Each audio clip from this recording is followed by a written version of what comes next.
Boa tarde a todos. Em primeiro lugar, agradeço a UPA pelo convite. É uma grande honra estar aqui compartilhando esse momento com vocês, com os colegas de mesa.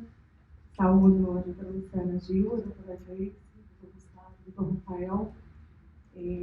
Eu tomei a liberdade de pedir para inverter, porque o tema que me foi incumbido, né, foram as questões jurídico-ambientais e empreendimentos de infraestrutura. E, particularmente, a gente tem questões comuns, tanto nos empreendimentos de mineração, energia e infraestrutura, e a gente comunga desses problemas com não problemas, né, mas esses pontos que surgem no licenciamento, que tem a ver com as questões indígenas, as comunidades quilombolas, as comunidades tradicionais, em qualquer tipo de empreendimento. E a reflexão que eu queria trazer aqui, que é uma questão que a gente vem enfrentando, particularmente no escritório, e eu já faço aqui, já atribuo, né, parte das conclusões que eu vou trazer às grandes e produtivas discussões travadas no âmbito do escritório. Então, faço aqui menção à equipe Sion como coautora dessas conclusões que a gente vai apresentar.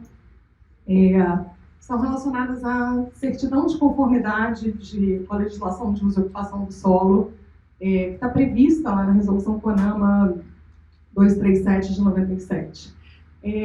Como que particularmente a ausência dessa certidão, ela tem reflexo no licenciamento ambiental, e isso de diferentes vieses vem sendo colocados nos tribunais, né? E como isso vem sendo enfrentado pelos tribunais, enfrentado pela AGU, num documento que eu já adianto para vocês, aparentemente é muito mais simples do que a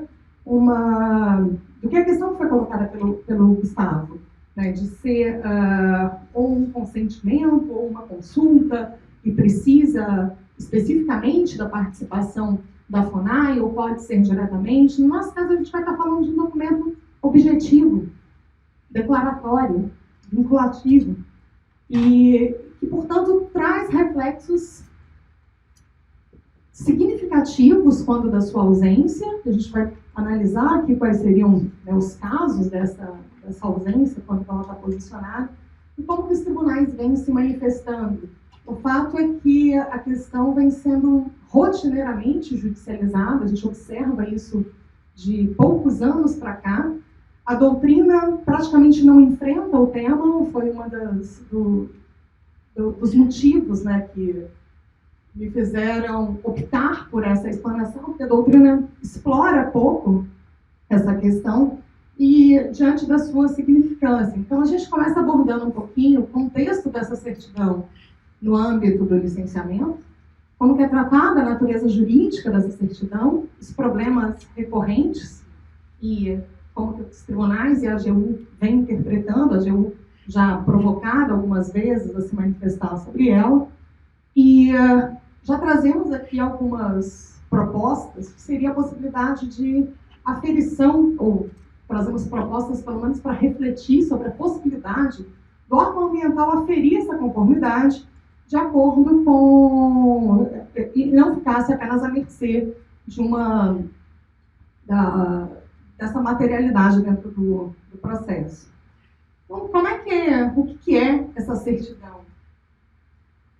Ou para quem não está tão familiarizado com o licenciamento ambiental, a gente sabe que no início do processo, a gente tem uma série de documentos que tem que instruir o procedimento, e pela listagem lá do artigo 10 da Resolução CONAMA 237, a certidão de conformidade de uso e ocupação do solo é um desses requisitos.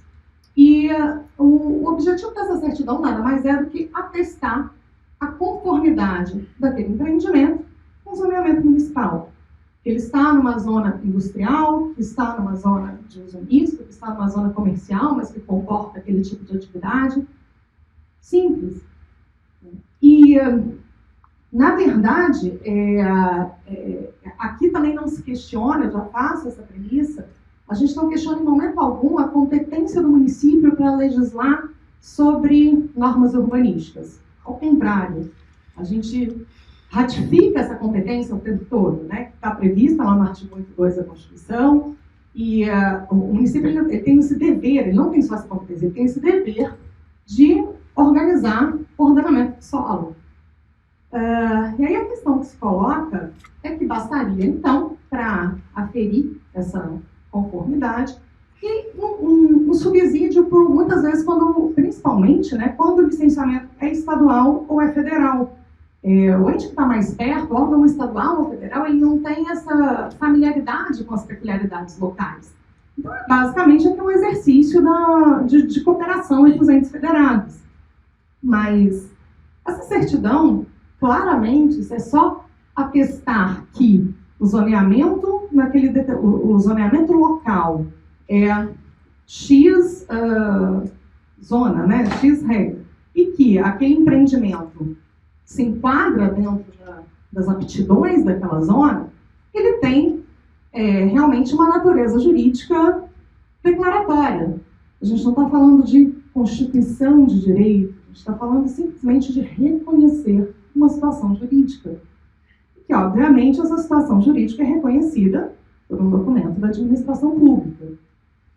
Quando levado aos tribunais a questão, os próprios tribunais não discutem, né, não são uníssonos nessa natureza declaratória.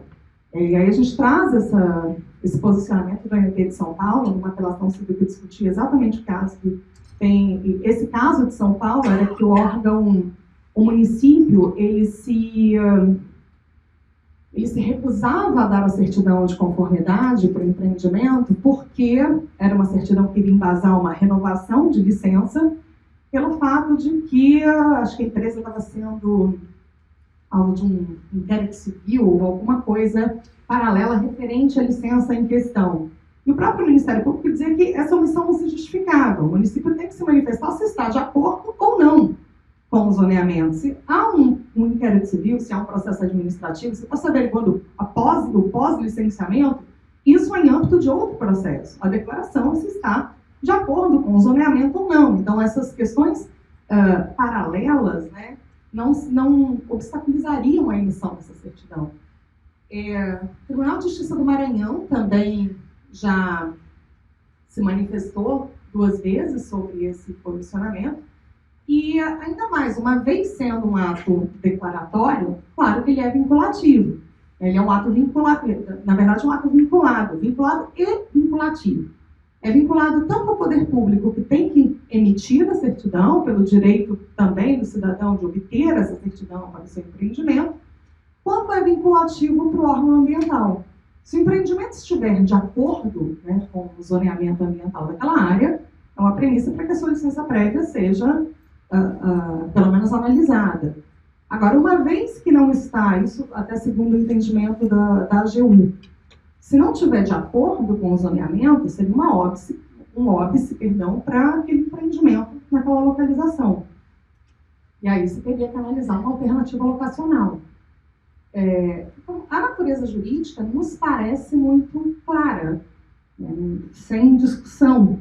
Então, qual é o problema em relação a essa certidão, os problemas que a gente vem enfrentando?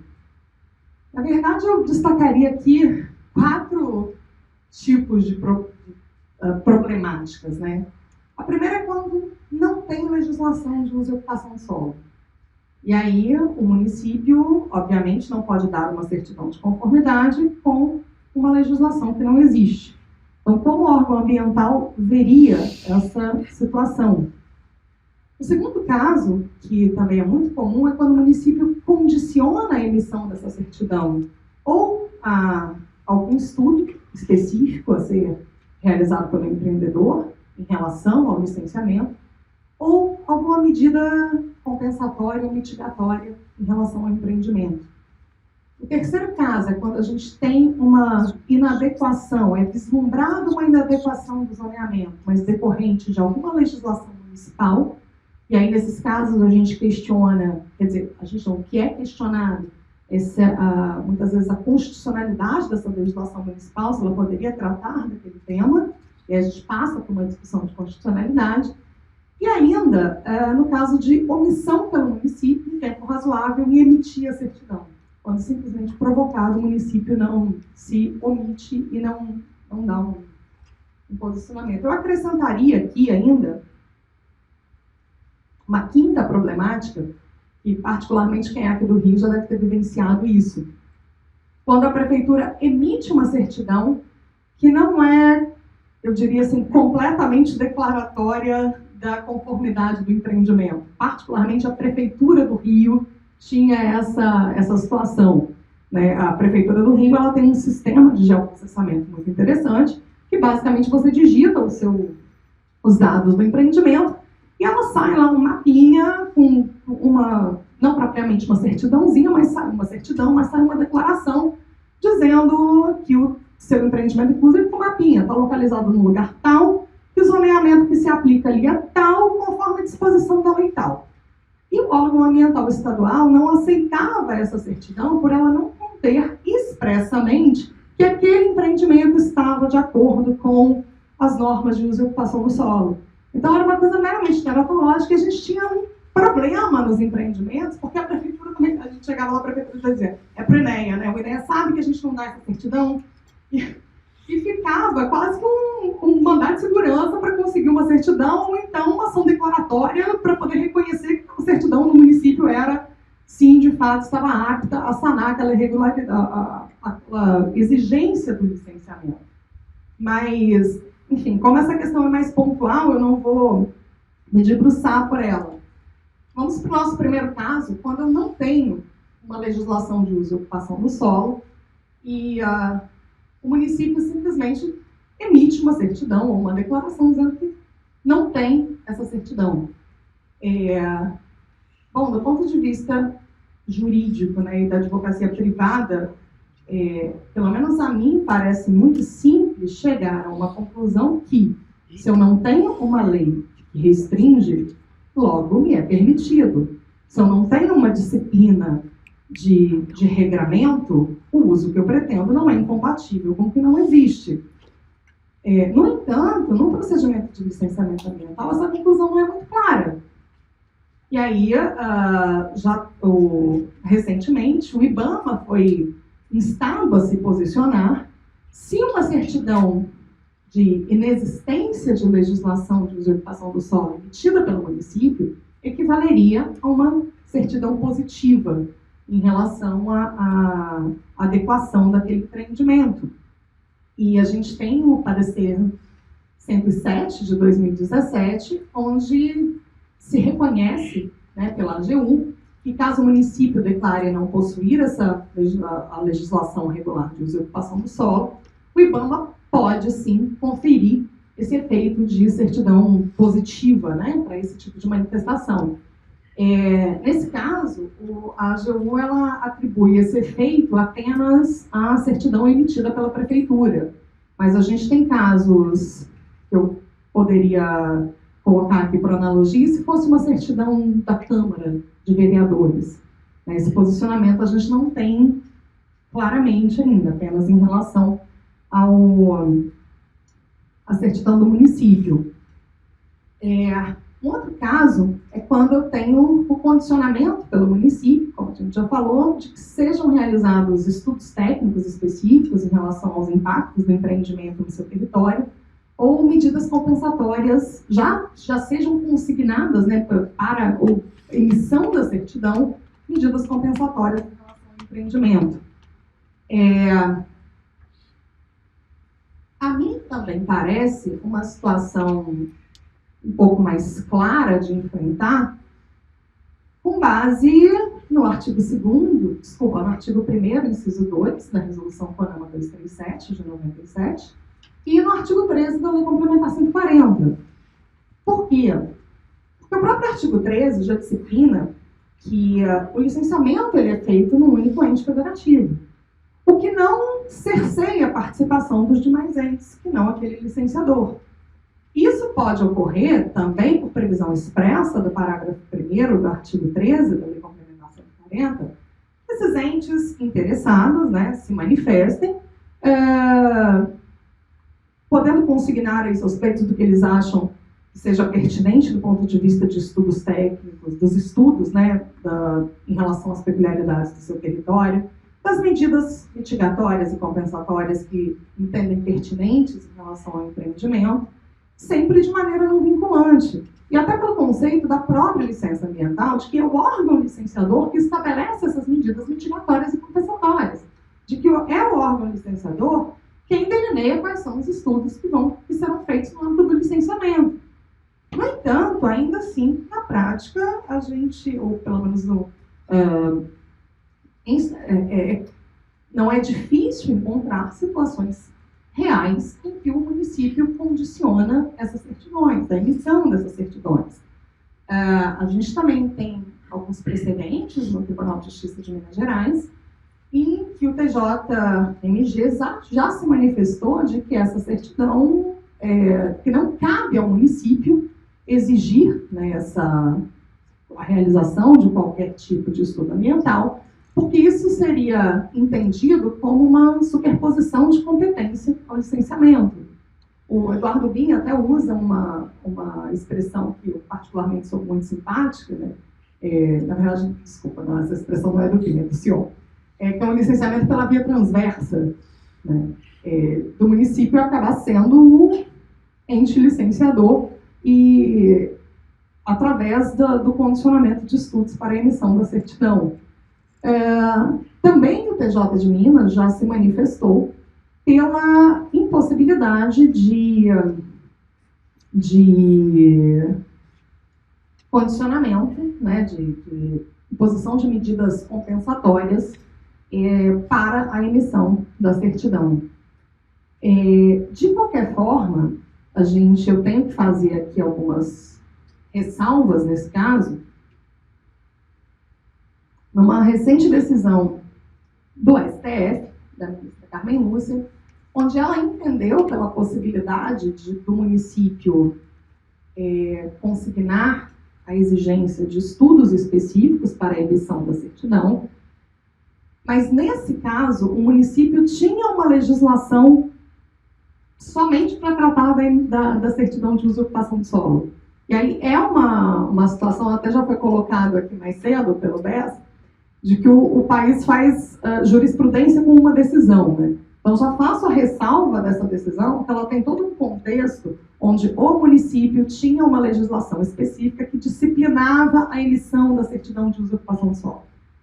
E aí, ainda que se conteste isso, e não é o nosso objeto nesse caso, se reconheceu pela pertinência com base neste fundamento, tendo como um dos fundamentos essa questão de base, que é a exigência de legislação municipal. Um outro caso, que a gente tinha também uma legislação uma legislação municipal que fazia a restrição, e que foi um caso que ficou muito conhecido, foi do Porto de Santos, para ampliação de em uma das áreas do porto, tinha uma lei municipal que restringia o transporte de granel sólido numa determinada área do porto. Quer dizer, do município. E essa área era uma área que tinha uma parte do porto ali inserida. E, embora isso não esteja diretamente relacionado com a certidão de usurpação do solo, a gente está falando de um típico caso onde, por peculiaridade da legislação municipal, a gente tem a inviabilização de um empreendimento, porque, obviamente, que essa questão vai impactar diretamente na emissão da certidão de ocupação de uso do solo. E essa legislação municipal, ela foi objeto da ADPF 316, que foi julgada em 2014, onde o STF suspendeu a eficácia da expressão exceto granel sólido, por entender que, ao fazer esse detalhamento, né, do tipo de produto que poderia ser objeto nas áreas portuárias, o município invadia uma competência que era privativa da União, de legislar sobre portos. Então, quando a gente tem essa situação das peculiaridades da legislação municipal, a questão, pelo menos do meu ponto de vista, tem que ser analisada dentro de um contexto até de competência para licenciar, de competência legislativa, se o tema que foi objeto daquela legislação é afeto ao ente, né, ao município, e por isso essas duas decisões aparentemente antagônicas, uma reconhecendo pela possibilidade da legislação municipal, e a outra entendendo, né, que o município extrapolou uma competência que era uma competência privativa da União, de legislar sobre as áreas portuárias. E, bom, quando a gente tem, né, o quarto caso, quando o município simplesmente se omite, ele é instado a se manifestar e não se manifesta, não emite essa certidão nem positiva e nem negativa. A primeira pergunta que a gente colocaria aqui é se os empreendimentos de infraestrutura, dado aí a que a gente poderia dizer de um maior interesse nesses empreendimentos, de um interesse nacional, estariam sucumbidos a teria necessidade dessa certidão municipal. Num parecer 06 de 2015 da AGU, essa questão foi levada à análise, eram empreendimentos de rodovia, se não me engano, duplicação ou construção de rodovia, e a própria AGU diz que, ainda que se tratando de empreendimentos de infraestrutura, seria sim necessária a certidão de desocupação do solo do município, senão afastaria essa necessidade. Então, diante desse caso nas estradas, a gente também poderia interpretar para todos os demais empreendimentos de infraestrutura, né? Energia, de transmissão, a própria mineração.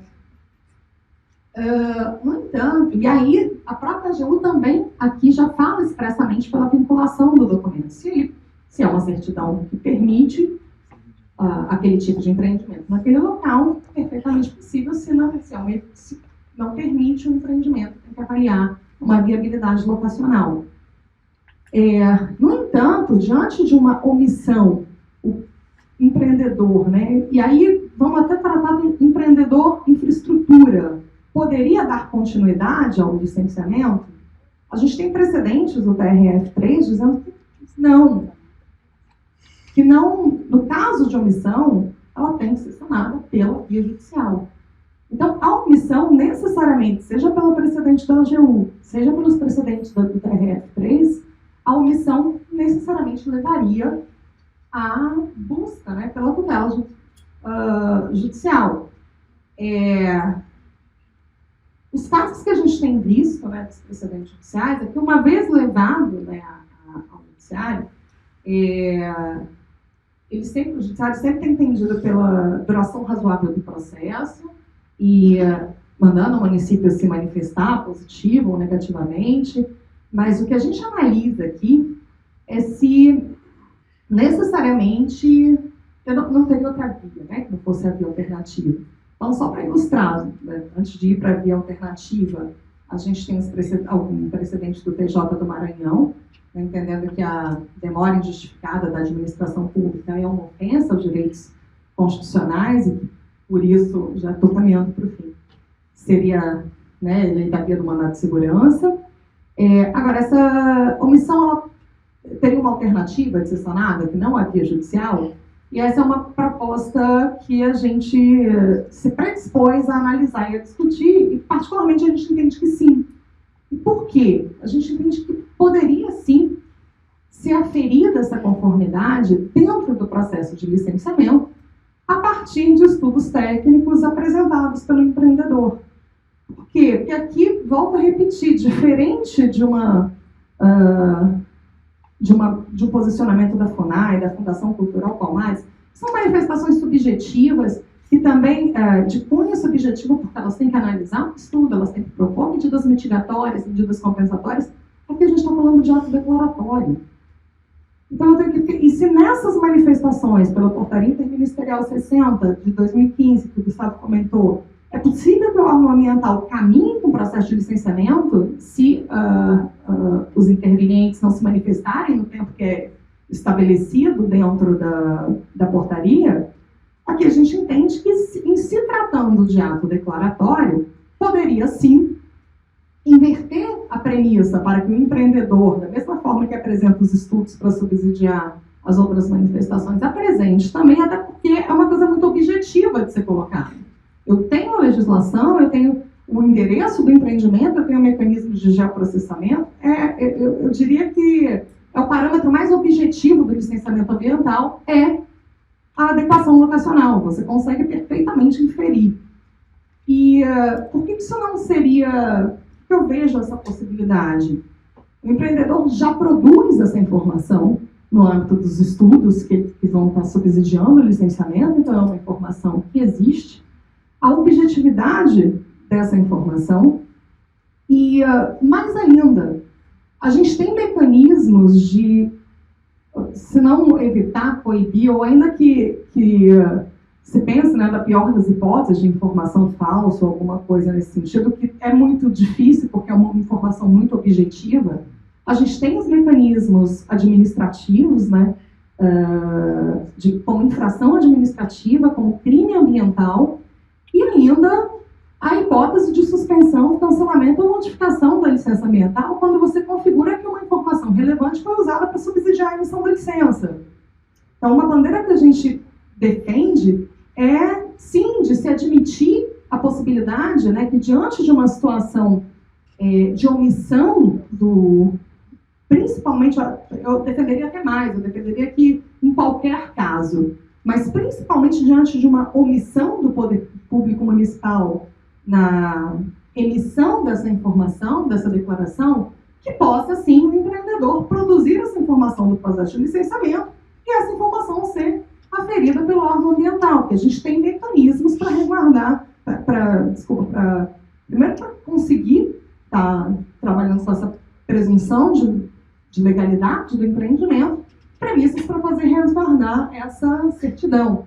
E, corroborando, já caminhando para o fim, no último slide, essa premissa, eu também destaco aqui que no projeto de lei de licenciamento, eu acredito que essa seja a última versão que eu peguei ontem, mas assim, de ontem para hoje as coisas mudam muito, né, principalmente em relação ao SPL, mas o artigo 11 do PL prevê, do PL 3729, já prevê que essa certidão vai deixar de ser exigida. É claro que a gente não sabe se vai passar ou se não vai, como é que isso vai acontecer e quando esse projeto vai ser analisado, mas de antemão, assim, até para se evitar a judicialização dos processos, o Lagarde Gessé falou aqui hoje de manhã da quantidade de processos judiciais que a gente tem estado em relação, e o licenciamento é um dos campeões, né, quando a gente fala de processo judicial ambiental. Então, acho que essa premissa evitaria a questão do óbvio em relação à certidão de desocupação do solo. Era isso, obrigada.